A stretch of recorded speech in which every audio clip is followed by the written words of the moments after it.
안녕하세요. 제도권 주식 분석입니다. 자, 이제 적응될 때도 됐는데, 방송 시작하기 전에는 항상 긴장되고, 또, 정말 피하고 싶은 면접 보는 것 같은 기분이 듭니다. 제가 아무래도 많이 위축되어 있는 것 같긴 합니다. 그래도, 많이 위로해 주신 분들, 이게 진짜 웃긴 것 같아요. 제가 종목을 드렸고, 아마 제 종목 때문에 힘들으셨던 분들도 많으실 텐데, 오히려 제가 위로받는 상황이 죄송하기도 하고, 감사하기도 합니다. 하여튼 많이 만회할 수 있도록 노력하겠습니다.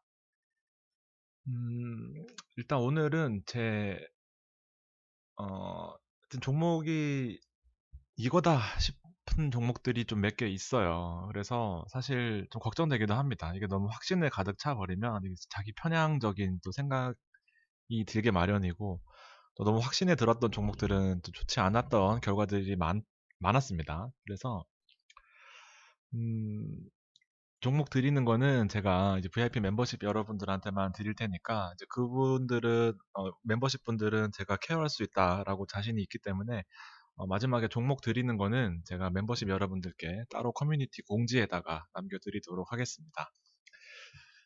네, 오늘, 이거는 이제 제가 아무래도 사고 친 게 있다 보니까, 오스코텍 관련해서 오늘도 하락했습니다. 그래서 힘들으셨던 분들 많으실 것 같아서, 어, 지우려다가 일단 뭐 하루에도 몇 번씩 반성하는 제 모습 보여드리려고 일단 그대로 놔뒀습니다.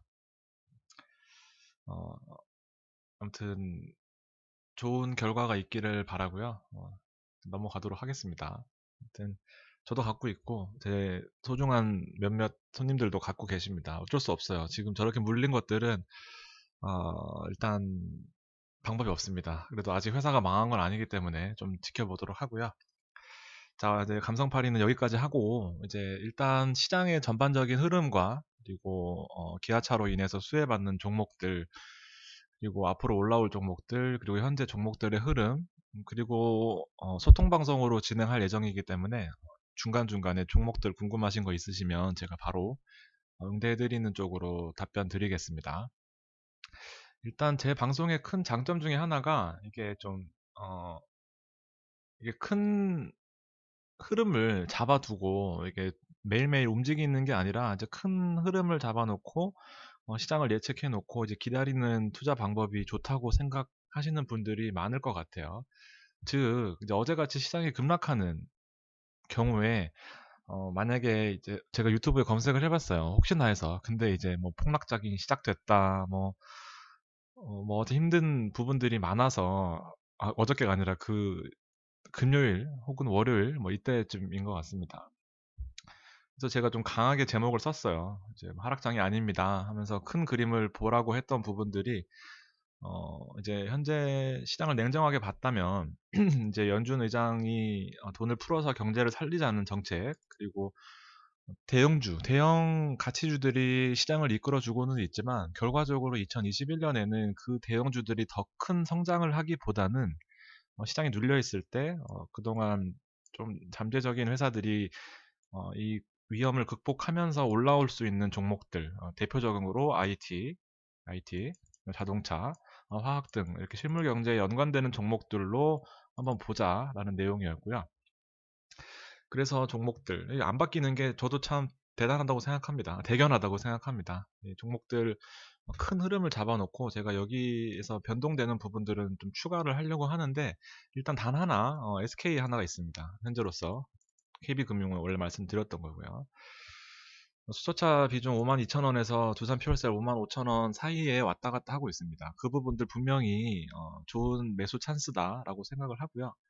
다음 2차 전지 관련된 종목들 참고하시면 좋을 것 같고, NC 카카오 네이버까지 무너져야 한 타임 사이클이 회전하는 것이다. 그래서 아직까지는 견조한 모습을 보이고 있기 때문에 하락장이라고 보기에는 어렵다라고 바로 지난 방송에서 말씀을 드렸던 거 있었고, 뭐 키다리 스튜디오나 스튜디오 드래곤이나 OTT 관련해서 종목들 계속해서 올라오고 있고, 바이오가 좀 힘들긴 하지만 그래도 뭐 올라오는 종목들은 또 올라오더라고요. 제가 보는 종목들 말고.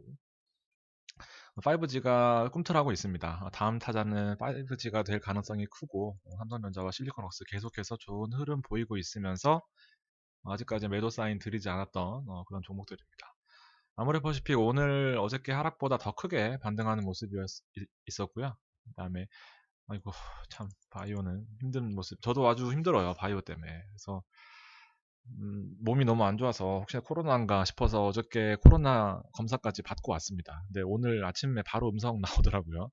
그냥 힘들어서 몸이 안 좋았던 걸로. 아무래도 더 신경 쓰여요. 유튜브 구독자분들이 더 신경 쓰이고 진짜 제 일상에서 많은 부분을 차지하는 것 같습니다. 메모하고 오늘 방송에선 이걸 말해야지 하면서 막상 퇴근하고 또 저녁에 약속 있고 하면 방송을 못하는 경우도 있지만 어쨌든 긴급한 내용이거나 또 중요한 사항이 있을 때 혹은 시장의 변곡점에 있을 때는 꼭 반드시 챙겨 드릴 것을 약속드리겠습니다. 현대차, 기아차 오르기 전에 18만 원부터 잘 들고 있었던 게 지금 현재 25만 원까지 아주 좋은 흐름으로 가고 있었던 것 같고요. 조선업 뉴스에서 엄청 나왔고 유명한 유튜브 하시는 분도 조선업을 강조했다라고 저도 제보로 알고 있습니다. 그렇지만 저는 조선업보다 철강이나 건설주로 힘 주었던 게 결과적으로는 조선업이 올랐다가 좀 주춤하는 모습이고 철강이나 건설주, 특히 HDC 현대산업개발은 매도 사인 드리지 않았던 게 한번 흔들렸거든요. 저도. 근데 오늘 결과적으로 폭등하면서 일단은 흐름 이어가는 걸로 하고 매도 사인 드리지 않았습니다. 좀 좋은 종목들 많이 있는데 하나가 좀 계속 신경 쓰이는 거는 사실이에요. 자, 이게 되게 중요한 포인트거든요. 이게 보면은 제가 17일 날 썼던 내용이고 왜 하락장이 아니다라고 말씀드렸고 오늘 결국에 뒤에 보면 되게 웃겨요. 결국에 그 하락 큰 장대 음봉 이후로 개인 투매 나왔거든요. 오늘 투매 나오고 신용융자 쪼인다라는 내용 나오면서 개인들의 매도세가 좀 활발하게 일어났는데 결국 이렇게 시장에 하나의 포인트에 흔들린다고 하면 오늘 같은 이제 폭등장에 또 뒤늦게 또 추격 매수하면서 또 물리는 거는 개인들의 어떤 그런 특징적인 부분 중에 하나입니다. 그래서 이제 큰 흐름을 좀 잡아두면은 결국에 유동성이었다. 결국에는 금리가 오르는 것이 부담이고 장기 금리가 올랐지만 미국에서 장기 금리를 올리겠다고 하는 그 큰 이유 중에 하나가 결국에는 인플레이션이거든요. 화폐 가치를 제대로 하지 못할 정도로 위험한 인플레이션 구간이 왔을 때는 결국에 돈을 흡수시켜서 그 인플레이션을 잡겠다라는 내용인데 증시의 충격은 급진적일 때 발생한다라고 말씀드렸습니다. 아무도 예측 못한 코로나, 아무도 예측 못한 전염병, 대통령 선거, 그다음에 정치적인 이슈, 지진, 국제적인 리스크 이런 부분들이 있었을 때 발생하는데 급등 급락은 현재로서 이 금리에 대한 부분들은 어느 정도 시장에 많이 녹여져 있고 가장 중요한 거는 이렇게 급진적으로 진행할 가능성은 낮다. 되게 중요한 포인트입니다. 갑자기 금리를 올리겠다 할 가능성은 매우 낮아요. 그래서 일부 연준 의견이 금리를 올리겠다라는 부분이 있었지만 바이든 당선인은 추가로 부양책을 하겠다라는 수준의 언급을 자주 해왔습니다. 그래서 금리를 올릴 수 있을 것 같아요. 올릴 수 있을 것 같지만 급진적으로 갈 가능성이 낮고 그에 걸맞는 다른 조치들을 취하면서 결국에는 시장에 대응할 수 있는 시간을 주지 않을까라는 생각이고 그에 따라서 좀 시장의 대세 하락장이라고 보기는 힘들다라는 부분을 좀 큰 틀로 잡아뒀던 겁니다. 급락했을 때 이게 반등합니다라고 얘기하기가 진짜 어렵거든요. 왜냐하면 심리적으로 매우 힘들리는 상황이고 한 번 더 급락 나왔는데 여기서 이제 반등합니다라고 했을 때 한 번 더 급락에 대한 충격은 가만히 있을 때보다 오히려 더 아시죠? 두 배, 세 배 더 충격이 크기 마련인데 일단 직업으로서 하고 있는 사람의 입장으로서는 또 이런 판단을 제가 하는 거를 바탕으로 여러분들이 또 2차 판단하면서 시장을 좀, 어, 뭐라 그래야 되죠? 좀 지조 있게 판단을 하셔야 되는 부분이 있는 것 같습니다. 그래서 그에 대한 그 논리로서 금리 결정을 할 수 있는 부분들이 단기간 내에 있느냐라고 봤을 때는 21일 날 ECB 유럽 중앙은행에서 금리 결정이 있고 적어도 다음 주나 혹은 빠른 시일 내에 다른 금리 결정할 수 있는 기구나 FOMC가 없어서 일단은 대세 하락이라고 보는 거는 무리가 있다라는 부분입니다.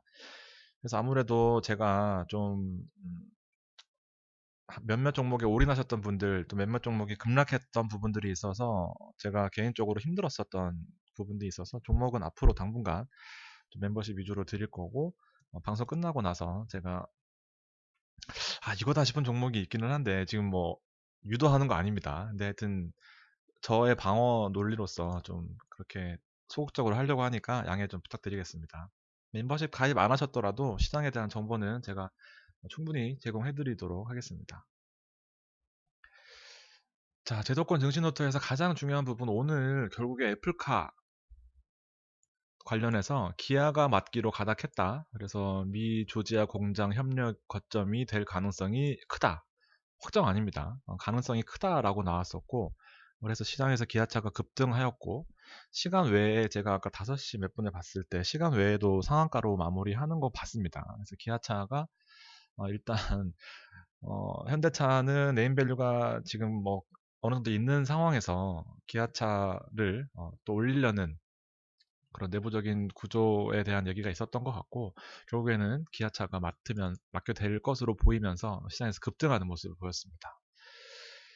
애플카와 협력 소식에 정규장에서도 급등했고요. 시간에서도 급등했습니다. 우리는 뭐 급등했고 애플카 나오는 거 알겠고 그래서 어떻게 될 건데가 더 중요하잖아요. 공부하려고 하는 거 아니니까.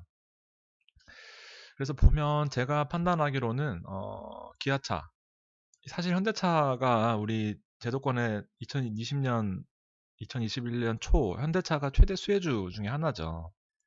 제 성향상 이게 17만 원, 18만 원에 우리 진입했으니까 한 20만 원에서 계속 이렇게 부딪혔거든요. 저항해서 부딪히면서 이거 팔아야 되나 하면서 계속 고민했지만 결과적으로 차화정 중에 이제 차 쪽이 많이 오르지 못했고 업종별로 봤을 때 좀 더 상승 가능성이 있어 보인다라는 판단이 들어서 일단 계속해서 홀딩했습니다. 그래서 결국에는 제가 그때 홀딩할 수 있는 그 근거나 논리로서 옴니아폰, 삼성전자가 옛날에 애플에 대항할 때 한번 주춤하고 나서 결국에는 애플과 어깨를 나란히 할 수 있는 그 삼성전자의 예를 들어드리면서 현대차를 추천드렸었죠. 그래서 테슬라의 대항마가 될 수 있는 현대차 말씀드렸는데 그 이후로 오히려 애플카하고 얘기가 나오면서 급등했었습니다. 그래서 정말 그때 방송을 할까 말까 엄청 고민했었고 이런 루머 하나가 진짜 여러분들은 얼마나 사고 싶겠어요. 제도권에 있는 그리고 저를 오랫동안 봐왔던 사람 여러분들이 제가 이렇게 힘줘서 얘기한다면 얼마나 사고 싶으시겠습니까? 근데 20만 원이었어요.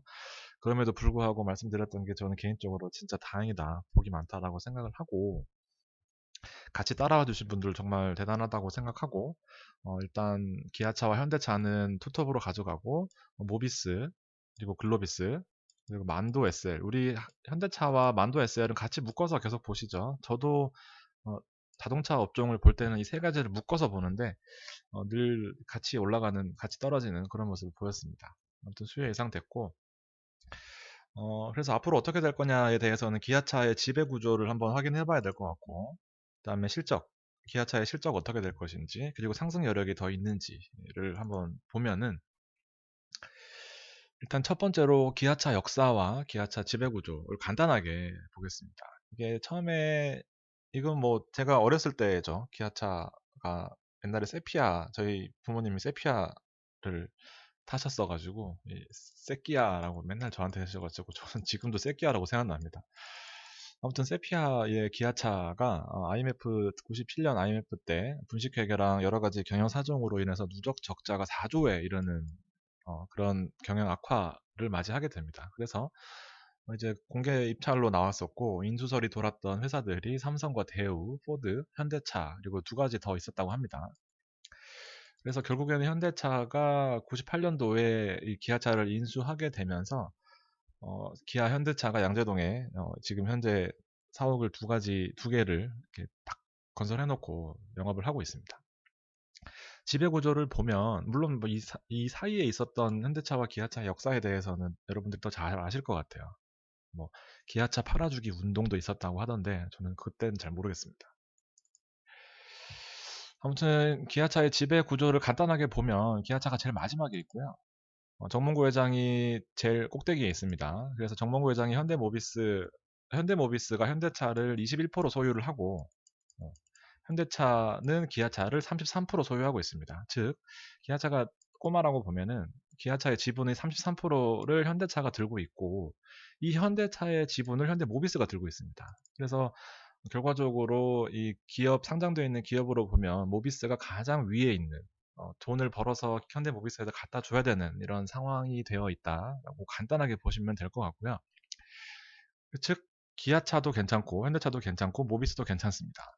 그래서 세 가지 다 들고 계신 분들은 가장 좋을 테지만 일단 뒤에 어떤 종목에 있어서 뭐 수혜를 받을 것인가는 뒤에 보도록 하고 어쨌든 기아차가 올랐지만 현대차도 올랐고 모비스도 올랐던 이유는 여기에 있습니다. 그래서 기아차와 애플카에 대해 보면은 지금 이 이슈가 나온 상승 여력은 생산 협력 가능성이 있다라는 겁니다. 가능성이에요. 또 뒤집을 수도 있습니다. 이거 여기서 또 인생 몰빵하시면 안 돼요.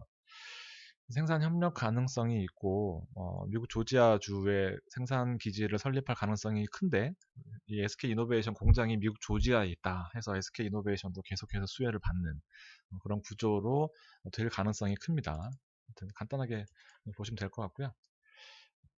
그래서 지금 이 만도랑 어디 갔어? 만도랑 SL이 어디 갔냐? 만도나 SL 같은 경우에는 왜 같이 보냐면 SL 같은 경우에 제가 말씀드렸죠. 이게 GM에다가 헤드라이트 납품하는 비중이 미국 공장들, 미국의 납품업체들보다 SL이 더 큽니다.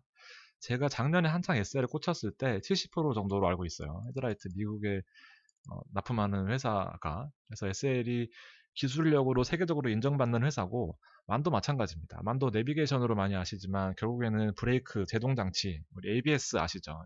브레이크 밟을 때 급브레이크 밟아버리면 차가 이렇게 기울어지니까 다다다다다다 끊어주면서 이렇게 브레이크 성능을 올려주는 이 ABS를 만드는 회사인데 결과적으로 현대차, 기아차에 납품하는 비중이 매우 큽니다. 그래서 이 두 종목들도 수혜, 나머지 뭐 여러 가지 종목들 수혜했지만 제가 아는 대형 주식 그리고 안전적인 주식으로 봤을 때는 이 종목들이 수혜가 된다, 예상된다라는 부분입니다.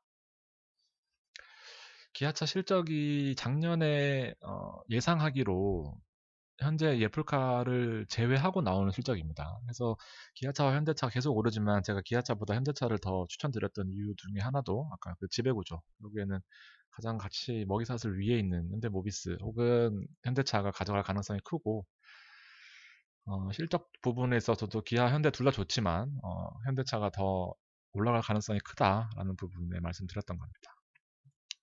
매출이나 영업이익, 당기순이익 계속해서 실적이 좋게 나오는 회사 중에 하나였습니다. 앞으로 이런 부분들이 더 반영이 된다고 하면 어쨌든 기아차 현재 가격 증권사들의 레포트를 종합해 보면 애플카 나오기 전에도 목표가는 9만 원 수준이었습니다. 그래서 투자 방법이 두 가지가 있겠죠. 지금 와서 들어가느냐, 혹은 홀딩하느냐. 근데 지금 와서 들어가는 것도 나쁘진 않을 것 같은데 글쎄요. 그거는 판단하기 나름인 것 같습니다. 어쨌든 우리는 지금 들고 있으니까 얼마나 다행입니까? 상승 여력이 얼마나 있느냐로 봐서는 세 번째 상승 여력입니다. 상승 여력으로 봐서는 자, 중요한 포인트 중에 하나인 것 같아요. 오늘 거래량 폭발하면서 뭐 좀 미리 알고 있었나 봅니다. 다른 회사들은 기관이나 외국인들은 그래서 거래량이 폭발한 시기 보시면은 16.64% 올랐고 이게 2011년도부터 주봉인데요. 한번 모양만 한번 보세요. 이렇게 쭉 하락하다가 반등하는 모습. 2011년부터 현대차 마찬가지입니다. 이렇게 어느 정도 수준 있다가 쭉 하락하다가 반등. 모비스 마찬가지입니다. 2011년 이후에 뭐 쭉 하락 혹은 그 수준을 유지하면서 급반등. 보이시나요? 다시 이렇게 보여드릴게요. 현대차, 기아차, 현대차, 모비스, 현대차, 기아차. 2만 원에서부터 8만 원까지 올라왔습니다. 4만 원 수준에 계속 왔다 갔다 하다가 결국에는 4만 원 수준이 왜냐하면 200일선이었거든요. 그래서 현대차 마찬가지로 6만 원에서 21만 원, 26만 원까지 급등하는 모습. 모비스 역시 12만 원에서 30만 원 수준. 즉, 셋 중에 어떤 종목을 선택하더라도 큰 편차는 없다라는 겁니다. 현대차를 들고 있었던, 모비스를 들고 있었던, 굳이 여기서 두 종목을 팔고 기아차로 몰빵하면서 뭐 갈아타도 되고 안 갈아타도 되고 뭐 굳이 갈아탈 필요도 없고 편차에 뭐 어느 정도의 편차는 있겠지만 결과적으로 다 같이 올라가고 다 같이 떨어질 수 있는 종목이다 보니까 여기서 굳이 액션을 하면서 종목을 갈아탈 필요까지는 없다라고 생각이 듭니다. 그래서 판단하시기에 나름 뭐 도움이 되셨으면 좋겠고요. 저 같으면 굳이 액션을 안 하고 셋 중에 하나만 들고 있어도 그냥 그냥 가져간다 라고 말씀드리고 싶습니다. 잠깐만요. 자, 기아차 오늘 뭐 특집 아닌 특집으로 마련해더라고요. 내용이 길게 하면 너무 길어질 것 같아서 간단하게 정리한 내용이고요. 자, 시장 잠깐 보고 종목들 보면서 마무리하도록 하겠습니다. S&P 급락 이후에 두 번 연속으로 급등하면서 다시 제자리로 돌아왔습니다. 그래서 또 선동 당하셨던 분들은 좀 마음이 아프실 수 있는 부분이고, 또 본인의 판단이 없어서 그래요. 본인의 딱 이렇게 어떤 기준을 좀 설정해 두셔야 흔들리지 않을 텐데, 아무튼 이렇게 코스피가 2% 빠졌을 때 3천이 무너지면 힘들다, 뭐 이제부터 대세 하락 시작이다, 뭐 난리 났었죠. 그래서 이 부분들 이후로 결국에 다시 반등하면서 올랐던 부분 더 크게 올랐으니까 아무래도 더 좋은 흐름이 이어질 가능성이 크다고 봅니다. 3천에서 유지한다고만 해도 진짜 다행이고 3천 이하로 떨어질 날이 있겠죠. 언젠가는. 그러면서도 그때 너무 흔들리지 말고 지금 같은 좋은 종목들 가지고 계시면 좀 마음이 좀 편하실 것 같습니다. 바이오나 이상한 잡주 저도 참 마음이 아픈 내용이지만 이상한 종목 들고 있는 거랑 대형주 들고 있으면서 하락장 맞이하는 거랑은 정말 천지 차이거든요. 하여튼 그 부분들을 저도 좀 다시 마음에 되새기고 좀 안전한 투자를 할 수 있도록 좀 이끌어 보도록 하겠습니다. 이건 지난번에 이제 17일까지의 흐름이었습니다. 전기전자 업종에서 좀 하락이 나왔었지만 화학이랑 서비스 업종 유지되고 있는 걸로 봐서는 이제 크게 걱정할 필요 없다라고 말씀드렸고 지난주만 봐도 이 흐름이 유지되고 있었습니다. 제가 방송 2주 동안 쉬었기 때문에 좀 흐름을 잡아드렸던 거고 화학이나 서비스 업종 무너지지 않았습니다. 그래서 대세 하락장이라고 보기 어렵다. 오늘 시장을 보면은 뭐 다시 사이클이 시작된다라고 보긴 어렵지만 그래도 현상 유지는 하고 있습니다. 그래서 일단은 큰 흐름을 잡는 방법 좀 말씀드렸고요. 이때 마찬가지예요. 17일 날 개인들 막 순매수 하면서 그 다음부터 폭락했거든요. 그래서 아니나 다를까 오늘입니다. 이건 오늘 보면은 개인의 투매에서 나왔었죠. 제가 어저께부터 어제 오늘 재택이었는데 증권방송이나 이런 데 보면은 진짜 얘기가 많았어요. 신용융자가 뭐 한 달 만에 얼마가 늘었고 그걸 쪼이게 되면은 반대 매매가 나오는데 뭐 원치 않는 가격에 반대 매매 아시죠? 반대 매매를 당할 경우에 뭐 주가가 하락했음에도 불구하고 은행과 다르게 연장 여부를 묻지 않고 바로 시장가에다가 내다 던져버린다. 그러면 그거로 인해서 또 더 빠진다. 뭐 이런 얘기 하면서 엄청 공포를 주더라고요. 저 같아도 무서웠어요. 그 엄청 말씀 잘 하시던 분이었는데 그런 것들이 나오면 반등입니다. 또 좋다 좋다 그러면은 하락이고요. 이게 늘 말은 쉽게 하고 저도 뭐 이렇게 하지만 저는 몸에 익어가지고 직감적으로 딱 그런 반대로 생각하는 부분들이 있는데 아무튼 또 여지없이 과학적으로 들어맞았습니다. 외국인들의 오늘 투자 동향은 삼성전자와 현대차가 주를 이루었습니다. 현대차 왜 기아차가 없지? 기아차 밑에 있지. 현대차가 가장 상위에 먹이 사슬의 상위에 있는 거 그리고 모비스도 있는 거 기아차 있는 거 판단하시면 될 것 같고요.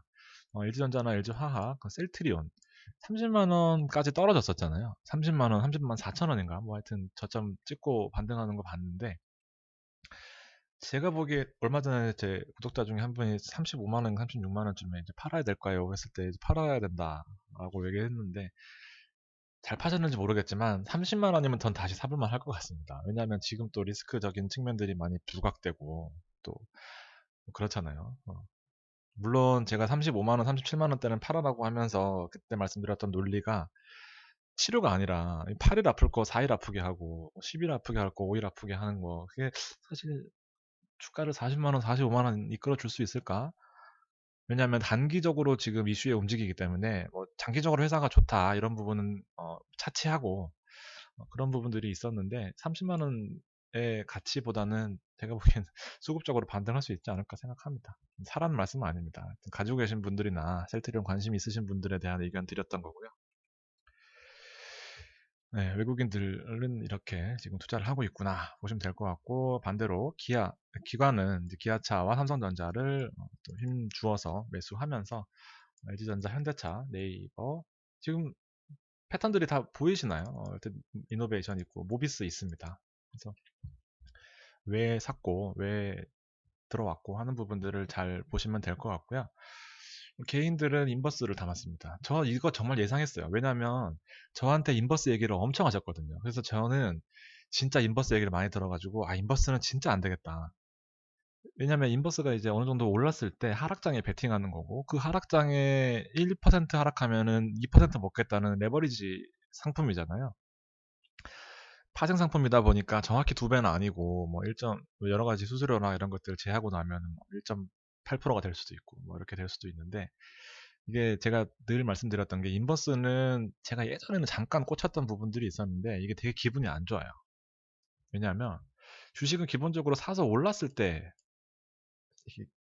좀 기분도 좋고 여러 가지 투자하는 묘미도 있는데 떨어졌을 때 이익 난다 라는 부분 그리고 내가 인버스만 들고 있으면 모르겠는데 인버스랑 종목도 같이 들고 있거든요. 그럼 그게 되게 애매해지고 오른 거는 크게 오르는데 인버스는 생각보다 그 투자 비용 때문에 많이 오르지도 않아요. 그렇기 때문에 늘 찝찝하고 늘 기분이 안 좋고 늘 불안하고 이게 어느 정도 빠지면은 주가가 어느 정도 빠지면 다시 주식 사가지고 먹을 건데 이게 또 판단하기가 애매하거든요. 그래서 인버스는 늘 제가 꺼려하는 종목 중에 하나인데 음, 하여튼 제가 현장에 있다 보니까 이런 부분들이 딱 와닿는 것 같습니다.